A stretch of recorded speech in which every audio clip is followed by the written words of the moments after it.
नमस्कार, न्यूज 11 भारत देख रहे हैं आप। आपके साथ हूं मैं राजदा। बीजेपी ने जेपीएससी पीटी परीक्षा में गड़बड़ी का आरोप लगाते हुए सीबीआई जांच कराने और पीटी परीक्षा रद्द करने की मांग की है। साथ ही जेपीएससी के चेयरमैन को बर्खास्त करने की भी मांग उठाई है। प्रदेश बीजेपी अध्यक्ष दीपक प्रकाश ने छात्रों के भविष्य के साथ खिलवाड़ करने वालों के खिलाफ मुकदमा दर्ज करने को कहा।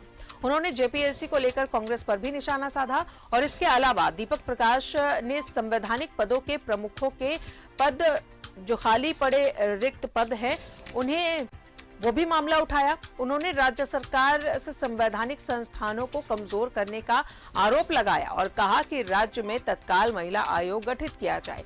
मुख्य सूचना आयुक्त और सूचना आयुक्त का न होना भी दुर्भाग्यपूर्ण है। बाल आयोग का गठन भी नहीं हो रहा है। उच्च पदों पर बैठे प्रशासनिक पदाधिकारी और सत्ताधारी दल के नेता नहीं चाहते हैं कि प्रशासनिक और राजनीतिक गड़बड़ियां उजागर हो।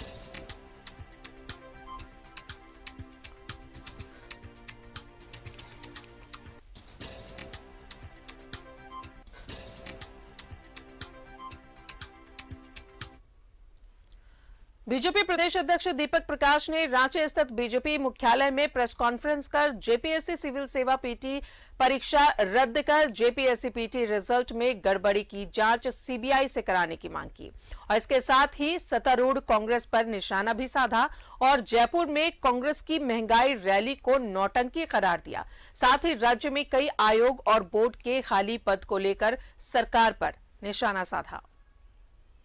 सूबे की राजनीति में इस वक्त जेपीएससी का मुद्दा गरमाया हुआ है। प्रदेश बीजेपी कार्यालय में प्रदेश बीजेपी अध्यक्ष और सांसद दीपक प्रकाश ने प्रेस वार्ता में जेपीएससी की पीटी परीक्षा के ताजा मामले पर अपनी बात रखी। वहाँ के कांग्रेसी राजस्थान जा रहे हैं और राजस्थान में महंगाई के खिलाफ आंदोलन हो रहा है। वहाँ के कांग्रेसियों को विचार करना चाहिए। पहले राजस्थान में तो जो कीमतें हैं उसको कम किया जाए और दूसरा झारखंड में सत्ता में शामिल है, मलाई खा रहे हैं। ये आज 3 बिंदु पर जेपीएससी के मामले पर हम सब लोग मानते हैं कि समस्या वहाँ पर विकराल रूप है और हम लगातार वहाँ के अनियमितताओं के खिलाफ लगातार संघर्ष कर रहे हैं। वहाँ के छात्र संघर्ष कर रहे हैं और गड़बड़ी का उजागर भी हुआ है। परीक्षा रद्द होनी चाहिए, इसलिए रद्द होनी चाहिए कि ये भ्रष्टाचार वहाँ पर अनियमितताएं उजागर हुई हैं और पीटी की परीक्षाएं अविलंब रद्द हो, एफआईआर दर्ज हो, सीबीआई से इसकी जांच हो। दीपक प्रकाश ने राज्य सरकार की नीतियों पर भी सवाल उठाए। उन्होंने कहा कि मानवाधिकार आयोग, महिला बाल आयोग जैसी संस्थाओं के पद खाली है जिससे लोगों को परेशानी हो रही है। 10 तारीख को पूरा देश ही नहीं दुनिया में मानवाधिकार दिवस मनाया गया, ह्यूमन राइट्स के लिए। इसी झारखंड में लगभग 2 साल, तो अब 2-4-5 दिन बच गए 2 साल होने के लिए, 3000 ऊपर से ज्यादा बहनों के साथ बलात्कार की घटना घटी।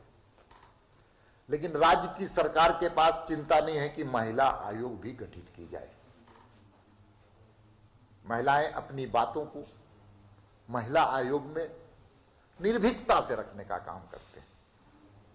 उसी प्रकार से आपको जानते हैं कि पिछड़ा आयोग भी यहां पर नहीं है।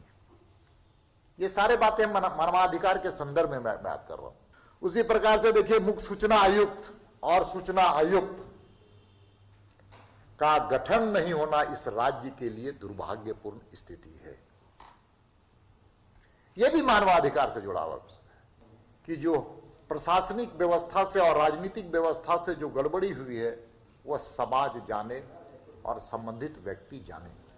बेरोजगारी का मुद्दा हमेशा से ही राजनीति का केंद्र बिंदु रहा है। इस पर राजनीति तब भी जारी थी, अब भी जारी है। फिलहाल वक्त में राज्य में विपक्ष खुद को बेरोजगारों के साथ खड़ा कर सरकार पर हमलावर है। न्यूज 11 भारत के लिए रांची से राजेश कुमार की रिपोर्ट।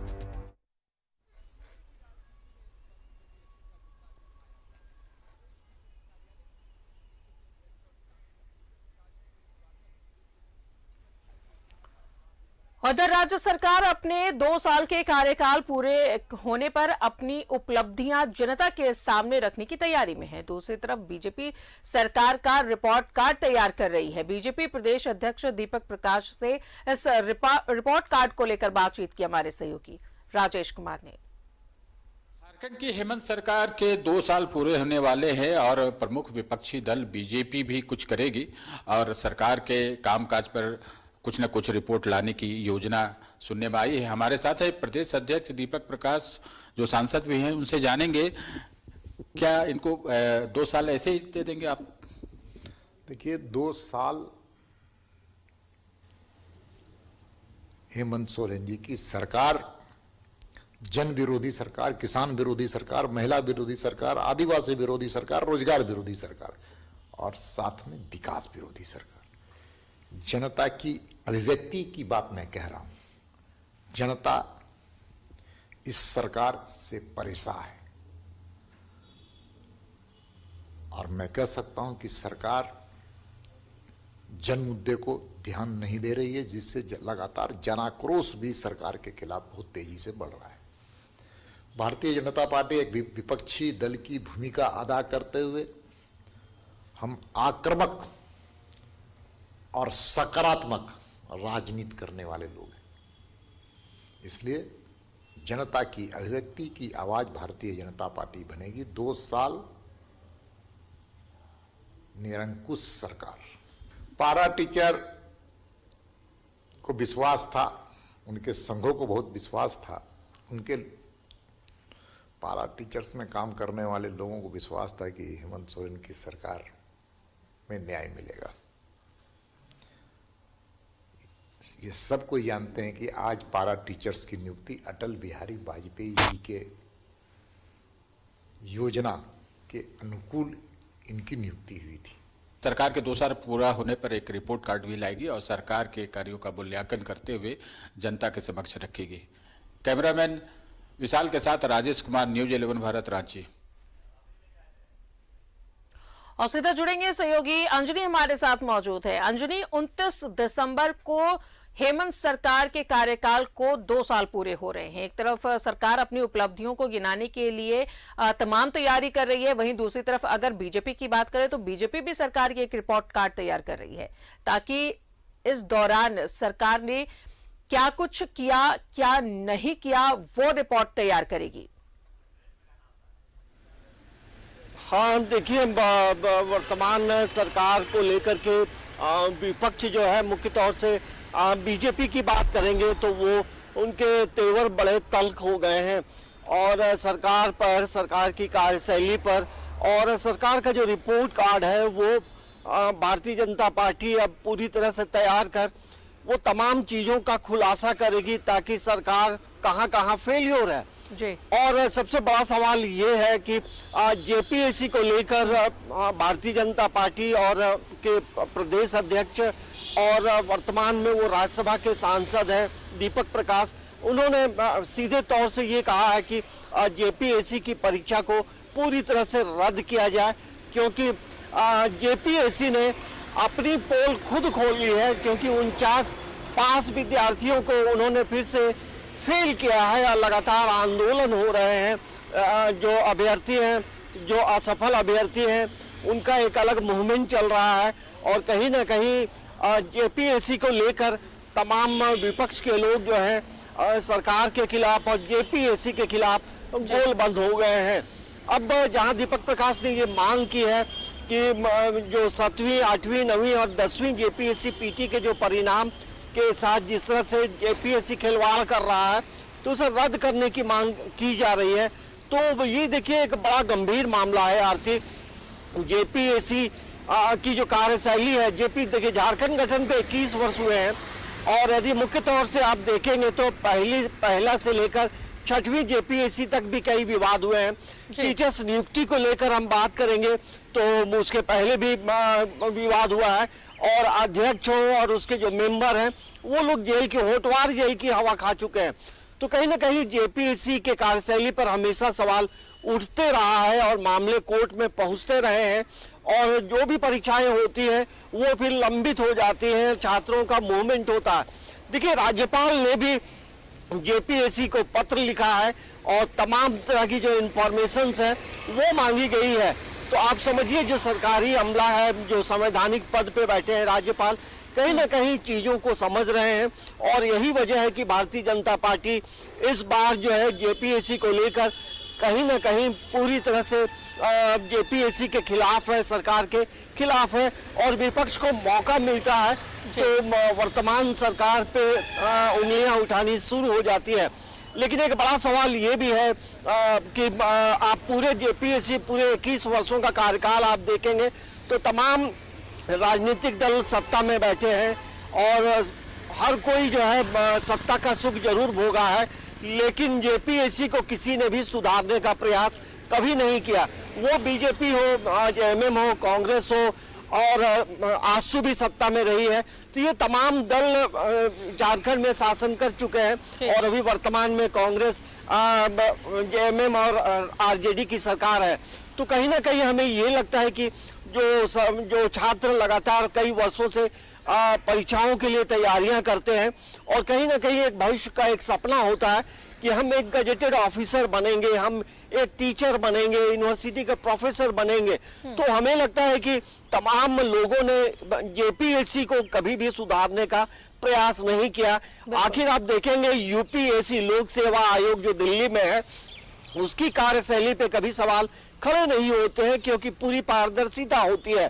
तो हमें लगता है कि जेपीएससी को खुद में एक पारदर्शी होना होगा और कहीं ना कहीं जब नौकरी की बात है, विज्ञापन की बात है, रिजल्ट की बात है, तो उसमें पूरी तरह से पारदर्शी होने की जरूरत है। जेपीएससी एक स्वतंत्र इकाई है जिस तरह से कहा जाता है, और ऐसे में जब जेपीएससी की कार्यशैली गड़बड़ हो जाती है तो सरकार की छवि भी खराब हो जाती है, क्योंकि ये सवाल सरकार से पूछा जाता है, ये सवाल जेपीएससी के अध्यक्ष से पूछा जाता है, और इसी को लेकर के हम देखेंगे तो दीपक प्रकाश जो प्रदेश अध्यक्ष है, राज्यसभा के सांसद हैं, उन्होंने जरूर ये सवाल उठाया है कि जेपीएससी की जो पीटी की जो परीक्षा है वो रद्द हो। तो ये एक बड़ा गंभीर मामला है। अब देखना ये होगा कि चारों तरफ से ये आवाज उठ रही है, तो अब सरकार और राजभवन ने भी सवाल पूछा है, तो अब तमाम चीजों को लेकर आगे क्या होगा ये देखना बड़ा दिलचस्प होगा। लेकिन दीपक प्रकाश ने लगातार यहाँ जेपीएससी को लेकर सवाल उठाए हैं, तो वहीं महंगाई को लेकर कांग्रेस का जो आंदोलन जयपुर में चला था उसको लेकर के भी बीजेपी लगातार सवाल पूछ रही है कि झारखंड की स्थिति क्या है, झारखंड में धान चोरों की स्थिति क्या है, और झारखंड को नहीं देखकर आप राजस्थान गए हैं। तो ये राजनीति में जो सवाल जवाब है, राजनीति में जो टीका टिप्पणी जो है, ये कहीं ना कहीं तभी सभी राजनीतिक दलों का एक हथकंडा होता है, एक आंदोलन का एक स्वरूप होता है। तो हमें लगता है कि कई मुद्दों को लेकर दीपक प्रकाश ने जो सवाल उठाए हैं वो कहीं ना कहीं लगता है जो आंदोलन कर रहे हैं छात्र, उन्हें लगता है कि अब जो राजनीतिक समर्थन जो है वो अब धीरे धीरे उन्हें मिलने लगा है। तो एक तरफ आंदोलन चल रहा है, एक तरफ राज्यपाल ने सवाल पूछे हैं, वहीं बीजेपी के प्रदेश अध्यक्ष ने भी सवाल पूछे हैं और मांग की है। तो अब देखना बड़ा दिलचस्प होगा कि आखिर जेपीएससी अब आने वाले समय में क्या करती है। लेकिन झारखंड लोक सेवा आयोग ने जब 49 विद्यार्थियों को फेल किया, आधार कुछ भी बनाया हो, लेकिन उसने अपनी पोल खुद खोली है, ये एक बड़ा सवाल है। तो हमें लगता है जेपीएससी को पारदर्शी होना होगा, और राज्य में किसी की भी सरकार हो, हमें लगता है जेपीएससी को बेहतर करने का एक प्रयास जरूर होना चाहिए।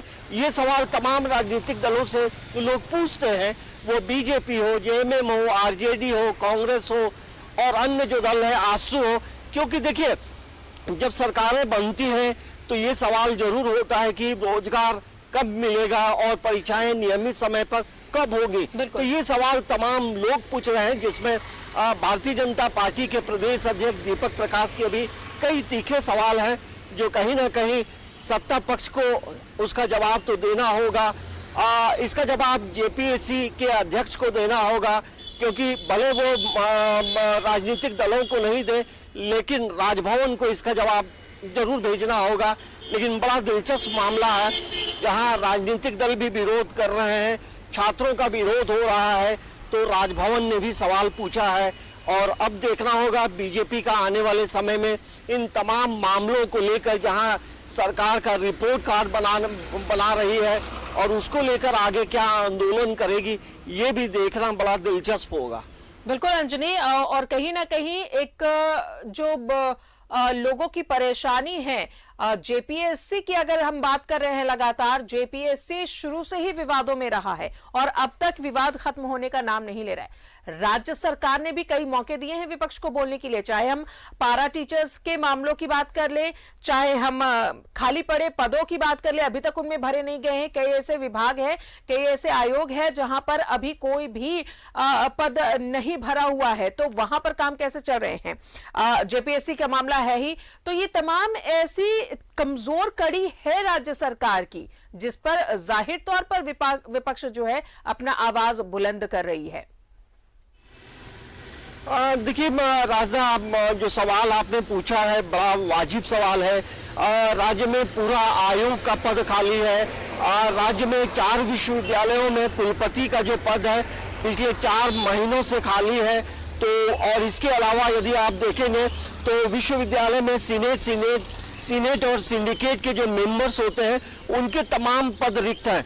तो सरकार को इसका ये जो सीनेट सिंडिकेट के मेंबर का नाम भेजना है, राज्य सरकार को भेजना है। और अभी देखिए जो कुलपति के जो पद खाली है, राज्य सरकार को अपना जो प्रतिनिधि है, जो सर्च कमेटी बनी है, तो सर्च कमेटी के लिए अपना एक प्रतिनिधि का नाम भेजना है। तो कई पद खाली हैं। अभी देखिए 2 दिन पहले जो है झारखंड एकेडमिक काउंसिल का जो पद रिक्त था वो उसे भरा गया है, जिसकी वजह से परीक्षाएं जो है मैट्रिक और इंटरमीडिएट की जो प्रथम फेज की जो परीक्षा होने वाली थी वो उसकी तिथि पहले 9 दिसंबर दी गई थी। तो इसके देखिए कई इम्पैक्ट्स हो रहे हैं। तो कहीं छात्रों के भविष्य का बात है और तमाम आयोग खाली है। और विश्वविद्यालय में आप जो है आईएएस जो है प्रभारी कुलपति हैं, जैसे श्यामा प्रसाद यूनिवर्सिटी आप देखेंगे तो नितिन मदन कुलकर्णी जो दक्षिणी छोटानागपुर के आयुक्त हैं, तो उन्हें प्रभार दिया गया। तो हमें लगता है कि सरकार को एक बार मंथन करने की जरूरत है, आखिर इतनी विलंब क्यों हो रही है। और तमाम जब विलंब हो रहा है तो विपक्ष का सवाल करना भी वाजिब होता है, लाजमी होता है कि आखिर सरकार क्यों ऐसा कर रही है, सरकार आगे क्या करना चाहती है। तो तमाम चीजों को लेकर आपने एक सवाल उठाया पारा शिक्षकों का, एक सवाल ये भी उठता है जेपीएससी को लेकर। तो मैंने पहले ही कहा है कि तमाम राजनीतिक दल जो है झारखंड में सत्ता पे रहे हैं, लेकिन किसी ने भी कभी ये प्रयास नहीं किया कि हम जेपीएससी को पारदर्शी करें, हम समय पे परीक्षाएं लें। और जिस तरह से मुख्यमंत्री हेमंत सोरेन ने ये पहले ही घोषणा की है कि नियुक्ति का वर्ष होगा, तो कई निजी कंपनियों में लोगों की नौकरियां दी जा रही है। सरकार का एक बड़ा प्रयास भी हो रहा है और हमें लगता है कि अब सरकार को अपने तरीके से, बेहतर तरीके से काम करने की जरूरत है, ताकि विपक्ष जो है ये सवाल नहीं उठा सके, छात्रों का आंदोलन नहीं हो। तो सरकार को चाहिए कि जेपीएससी को बेहतर करे, क्योंकि जेपीएससी एक कहा जाता है कि लोगों, तमाम बेरोजगारों का एक मंदिर है जेपीएससी, जहां लोग उस रास्ते से जब गुजरते हैं तो कई सवाल पूछते हैं। उन्हें ये भरोसा होता है कि परीक्षाएं होंगी, समय पे परीक्षाएं होंगी, समय पे रिजल्ट होगा, किसी भी तरह का विवाद नहीं होगा। तो सवाल ये जरूर उठता है कि जेपीएससी को पारदर्शी कौन करेगा। तमाम राजनीतिक दलों से ये सवाल आम जनता पूछ रही है, आंदोलन करने वाले छात्र पूछ रहे हैं। और बीजेपी के प्रदेश अध्यक्ष, राज्यसभा सांसद दीपक प्रकाश भी ये सवाल कर रहे हैं। उन्होंने परीक्षाएं रद्द करने की मांग की है। तो अब देखना ये होगा कि सरकार की आगे की रणनीति क्या होगी और विपक्ष की रणनीति क्या होगी, क्योंकि वो सरकार को घेरने का पूरा प्रयास कर रही है, लेकिन सत्ता के तरफ से भी तमाम सवालों का जवाब देने के लिए तमाम तैयारियां की जा रही हैं। तो हमें लगता है राजनीति का एक अलग पार्ट होता है, लेकिन सच्चाई से सच बात जो है तमाम लोगों को स्वीकार करना चाहिए। तमाम राजनीतिक दलों को एकजुट होकर जेपीएससी को पारदर्शी बनाने का प्रयास जरूर करना चाहिए, क्योंकि बेरोजगार जरूर ये सवाल बार बार पूछ रहे हैं। तो हमें लगता है कि जेपीएससी को लेकर सरकार आने वाले समय में जरूर अच्छा करेगी और बेहतर करने का प्रयास करेगी। बिल्कुल अंजनी, जिस तरीके से आपने कहा कि कई पार्टियां यहां पर सत्ताधारी पार्टी रह चुकी है, राज्य की बागडोर उनके हाथ में थी, लेकिन जेपीएससी का मामला जस का तस है। चाहे वो पीटी परीक्षा की बात करें, अगर उसकी डेट आ जाते हैं तो मेंस परीक्षा में गड़बड़ी हो जाती है। जब दोनों क्लियर हो जाते हैं, सब कुछ ठीक ठाक रहता है, तो रिजल्ट में कहीं ना कहीं गड़बड़ी हो जाती है, जैसा कि अभी हुआ है पीटी परीक्षा में जो गड़बड़ी सामने आई है। तो आखिर ट्रांसपेरेंसी कैसे आएगी इसमें? जाहिर तौर पर सवाल सभी ये पूछना चाह रहे हैं।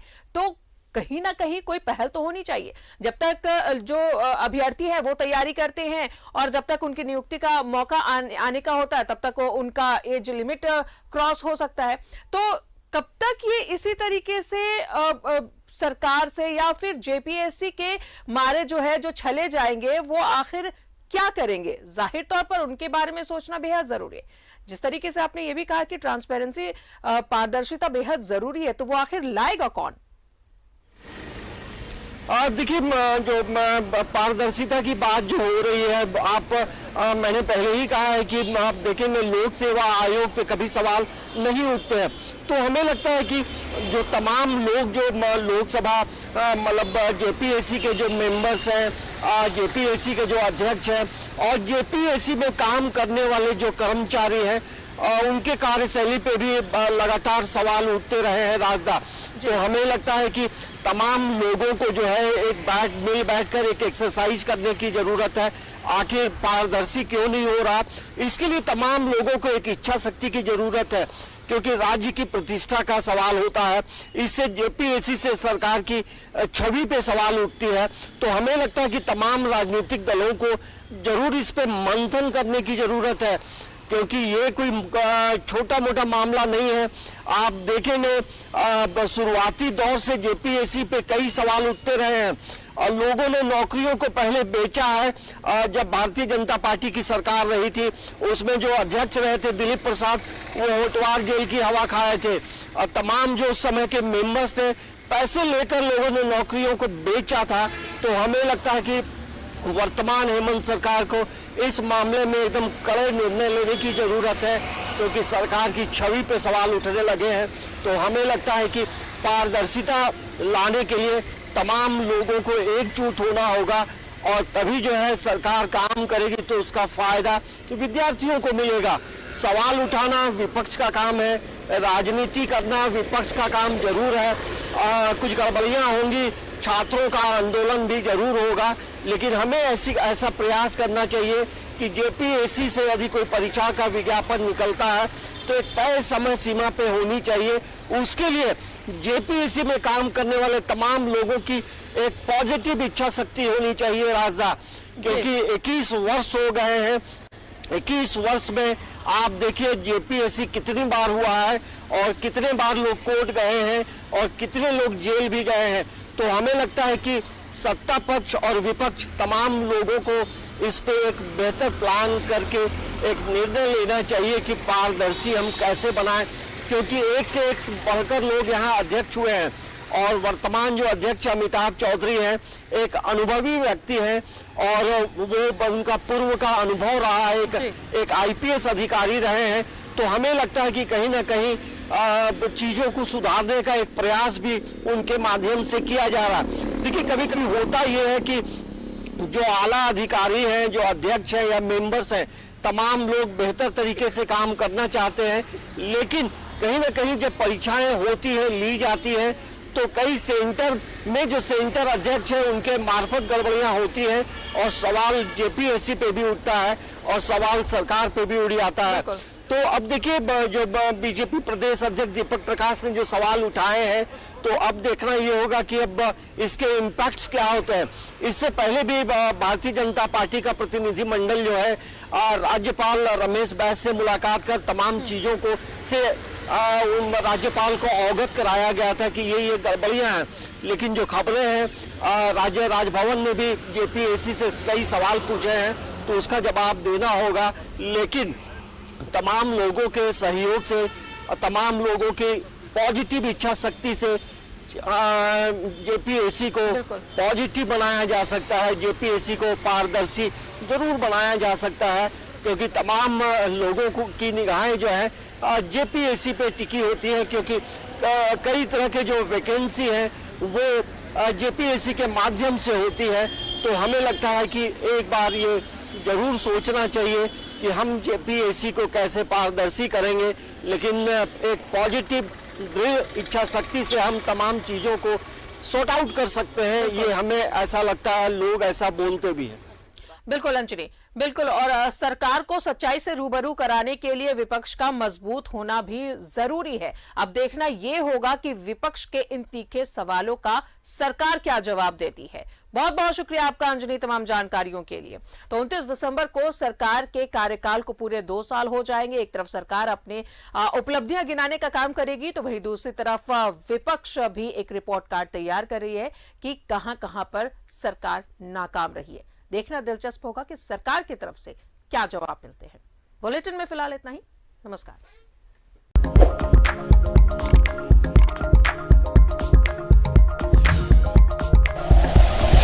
Like and share videos, subscribe करें हमारा चैनल और प्रेस करें बेल आइकॉन। न्यूज़ 11 भारत, सच है तो दिखेगा।